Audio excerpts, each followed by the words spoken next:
Bismillahirrahmanirrahim. Assalamualaikum warahmatullahi wabarakatuh. Alhamdulillah wassafiyuhu min khalqi wa habibuh. Ballaga risalata wal amana wa nasahat ummah wa kashafa Allahu azza wa jalla bil ummah wa jaa fi sabili rabbika hatta atahu yakin. Allahumma salli wa sallim ala sayyidina Muhammad bin Abdullah sallallahu alaihi wasallam wa barik wa karrim wa azzim wa majid amma ba'd. Alhamdulillah, pertama sekali kita merafakkan kesyukuran kepada Allah Azza wa Jal, masih lagi memberikan kita peluang untuk meneruskan kehidupan sehingga ke hari ini, masih lagi memberikan kita peluang untuk terus menuntut ilmu walaupun dalam keadaan yang serba terbatas. Tapi mudah-mudahan dengan kemudahan yang ada ni, insyaAllah kita akan dapat mengambil manfaat dan keberkatan ilmu. Ucapkan selamat kembali menjalani persekolahan. Tahu dekat tajuk Ustaz ni, Ustaz letak selamat menjalani PDPR untuk tahun 2021 bagi anak didik Ustaz. Okay. Seperti yang kamu semua sedia maklum, pelajar tahun 5 ni kalau di sekolah kafah, mereka akan diberikan keutamaan yang agak lebih sedikit lah banding pelajar yang lain. Bukan pelajar yang lain tak diberikan keutamaan atau perhatian, tapi untuk pelajar tahun 5, mereka akan diberikan lagi ekstra perhatian. Sebab kamu semua akan menduduki sebuah peperiksaan yang sangat penting di dalam silibus kafah, iaitu peperiksaan UPKK. Okay. Sebelum saya teruskan dengan pembelajaran yang Ustaz akan sampaikan pada hari ini, mudah-mudahan Ustaz harap kamu semua dapat menjaga adab dalam mendengar ilmu walaupun kita tidak bersemuka. Okay, pastikan kamu pakai pelitup muka dan jaga jarak dengan monitor.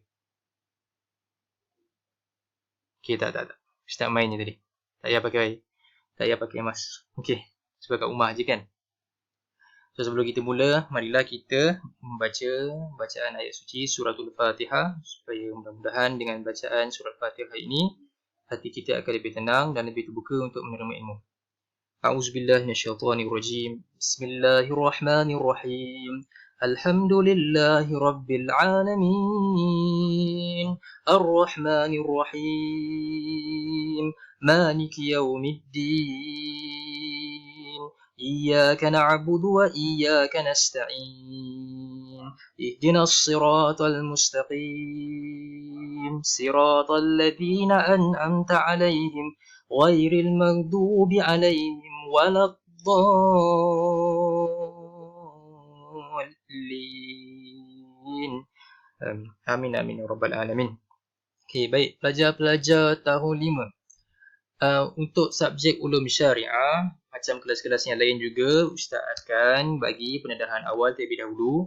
Okay, ulum syariah ni kita tahu dia dipecahkan kepada dua subtopik yang kita namakan sebagai akidah dan juga ibadah. Okay. Untuk tahun 5 ini saja, untuk UPKK kamu akan cover semua bab daripada darjah 2 sehingga ke darjah 5. Tapi kita akan habiskan dulu tajuk-tajuk darjah 5, kemudian insya-Allah akan datang nanti kita akan refresh balik tajuk-tajuk yang lepas. Okey, untuk tahun 5 ni tajuk akidah yang akan kita belajar ada 3 tajuk, iaitu sifat iradah, sifat ilmun dan juga sifat hayat. Tiga-tiga ni adalah sifat-sifat Allah, sifat-sifat wajib bagi Allah yang kita yang pernah hafal lah. Sebelum ni kalau kita pernah belajar dan pernah hafal ada 20 sifat tu. So yang masa tahun 5 kamu akan belajar sifat iradat, sifat ilmu, sifat hayat. Okay, fokus kita hari ini insyaAllah kita akan belajar tentang sifat iradat. Sebelum kita belajar tentang sifat iradah ataupun iradat, Ustaz bagi sikit contoh.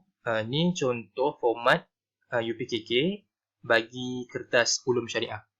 So kita ulum syariah, bahagian A ada soalan akidah lah. Akidah yang pertama, bahagian A untuk UPKK. Soalan yang pertama biasanya dia akan bagi soalan dalam bentuk kita panggil apa ni, objektif lah kan, pilihan jawapan. So dia akan bagi pilihan jawapan, kamu kena baca lah, nanti kamu kena bulatkan jawapan yang betul. Okay, lepas tu dia pada bahagian A juga dia akan tanya juga hafalan kamu. Dia akan tanya contoh macam soalan ni dituliskan 4 sifat wajib bagi Allah. Kena hafal lah benda tu. Okay, ni semua kamu kena hafal.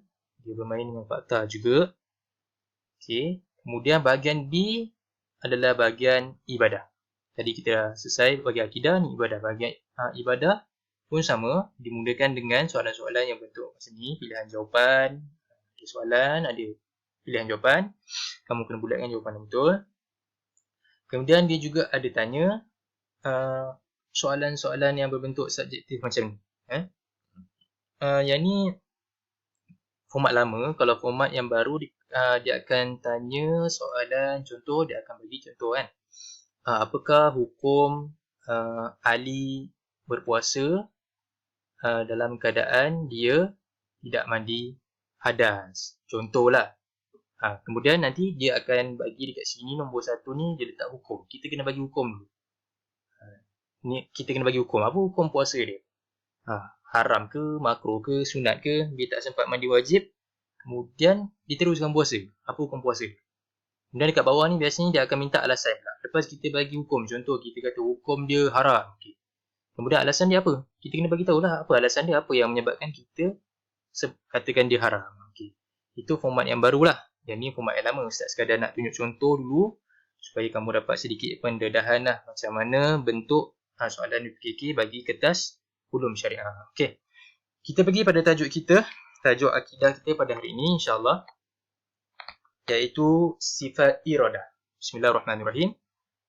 Hari ini kita akan belajar pengertian sahaja terlebih dahulu dan juga kita mungkin akan belajar dalil-dalil. Okay. Pengertian sifat iradah. Apa maksud iradah? Okay, boleh baca sama-sama dengan Ustaz. Iradah ialah berkehendak. Ini maksud awal tu. Iradah tu maksud dia kehendak.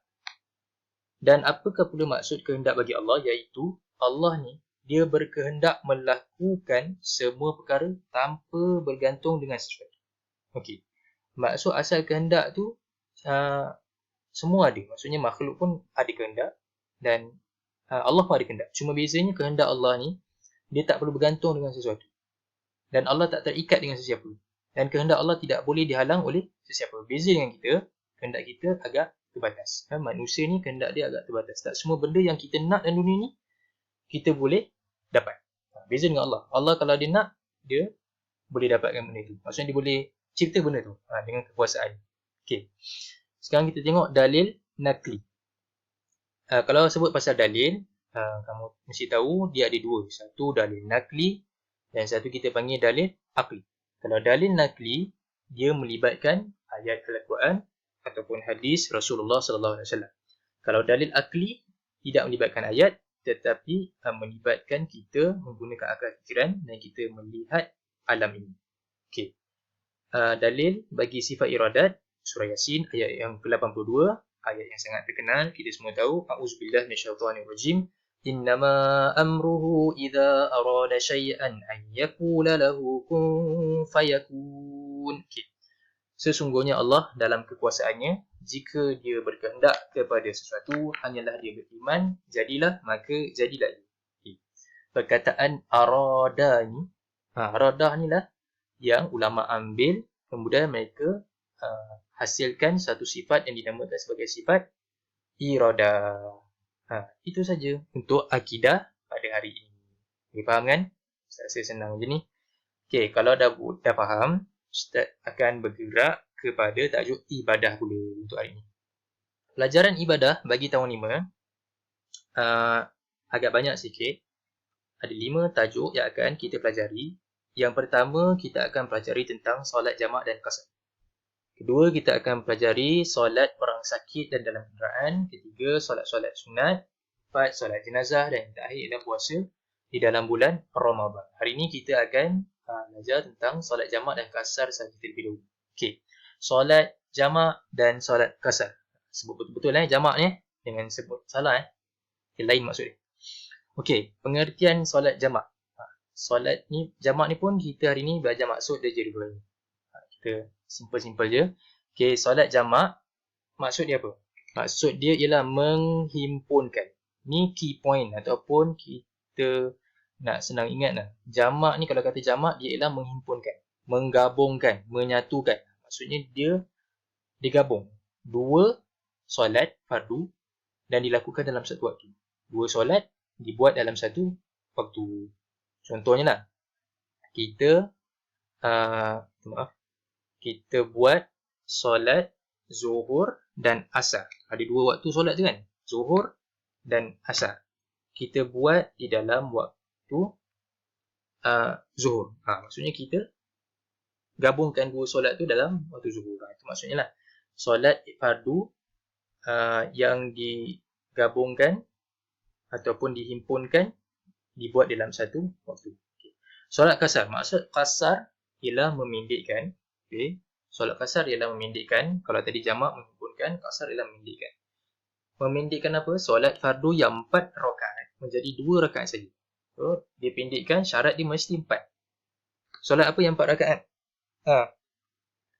Semua pernah solat kan? Solat zuhur, solat asar dan solat isya.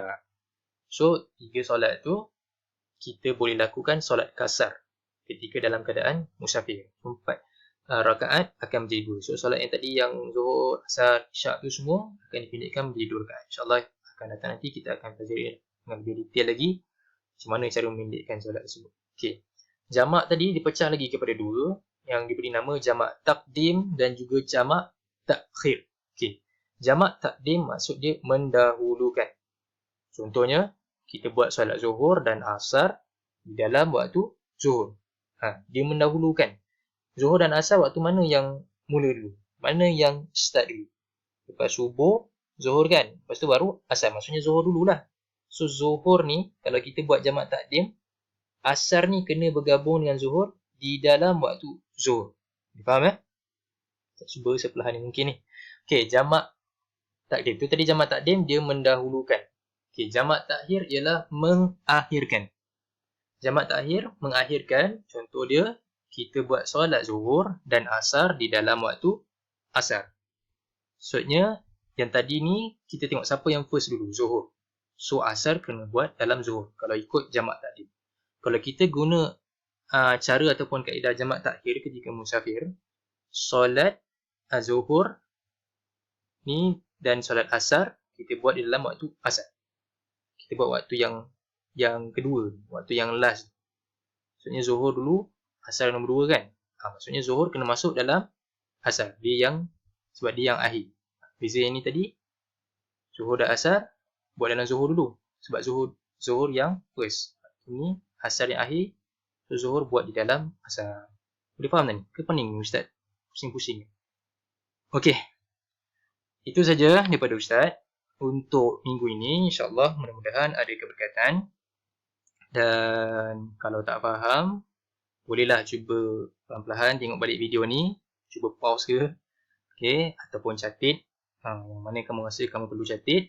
Cuba baca, hafal dan cuba fahamkan. Dan mudah-mudahan Allah SWT merahmati kita semua. Barakallahu fiikum. Subhanakallahumma wa bihamdika asyhadu an la ilaha illa anta astaghfiruka wa atubu ilaik. Bismillahirrahmanirrahim. Wal 'ashr innal insana lafi khusr illa alladhina amanu wa 'amilus shalihat wa tawasaw bil haqq wa tawasaw bis sabr. Insyaallah kita akan jumpa lagi pada masa yang akan datang. Wa syukran jazilan.